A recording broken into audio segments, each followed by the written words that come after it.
అండి నమస్తే అండి. మీ పేరేంటండి? కొండారెడ్డి అండి. కొండారెడ్డి గారు. మీరు ఇదివరకు గతంలో భావన మాల వేస్తున్నారా? అమ్మవారు ప్రతి సంవత్సరం మాల వేస్తుంటారా? వేస్తుంటారండి. మొన్నే మాల ఈ మధ్యన వేసారా? ఈ మధ్య వేసానండి. ఎన్ని రోజులు వేసారు? 11 రోజులకి వేసానండి. 11 రోజులకి వేసి మాల విరమించుకున్నారు. వేసానండి. ఎన్ని సంవత్సరాలు బట్టి వేస్తున్నారు మీరు? మేము ఒక 10 సంవత్సరాలు పెట్టి 10 సంవత్సరాలు బట్టి. అప్పటి నుంచి కూడా మీకు బాగుంది ఆరోగ్యం కానీ మామూలుగా ఇంట్లో అన్నీ బాగానే ఉన్నాయి. సరే అండి. ఈయన మీ తోటి భావనే అండి. ఈయన మీ పేరేంటండి? నా పేరు ఈరబాబు అండి. రాపర్తి.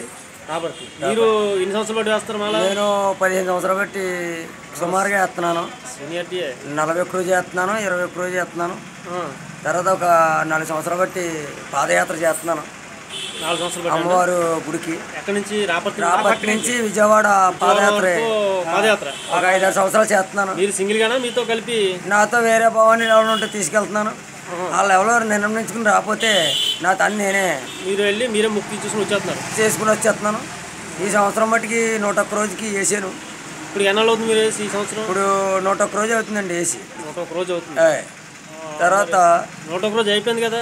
అయిపోయిందండి. మరి ఇంకా మీరు మాల నేను సండే గిరిప్రదక్షిణానికి జనవరి నెల 21కి ఉండిపోయాను. గిరిప్రదక్షిణ చేసి అమ్మవారికి మాలద్దామని అప్పటి వరకు ఉన్నాను. మీరు 15 సంవత్సరాలు మాల వేస్తున్నారు? 15 సంవత్సరాలు బట్టి వేస్తున్నాను సార్.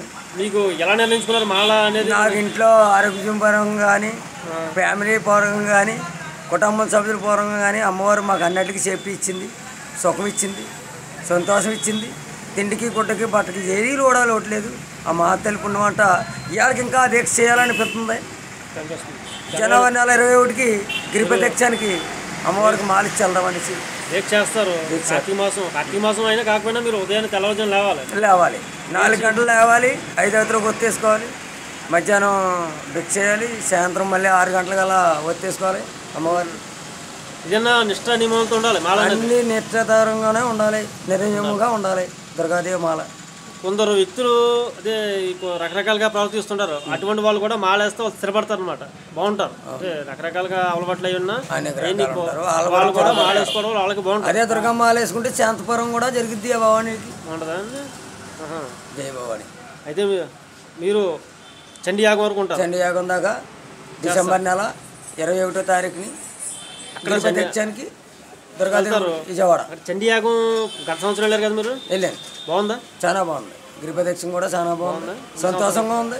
ఒక నిర్మలీయంగా వెళ్ళొచ్చి కూడా మన ఆరోగ్యపూర్వకంగా చాలా బాగుంది భవాని. జై భవాని దీక్ష పనులందరికీ కూడా అమ్మవారు ఆశీస్సులు అందించింది.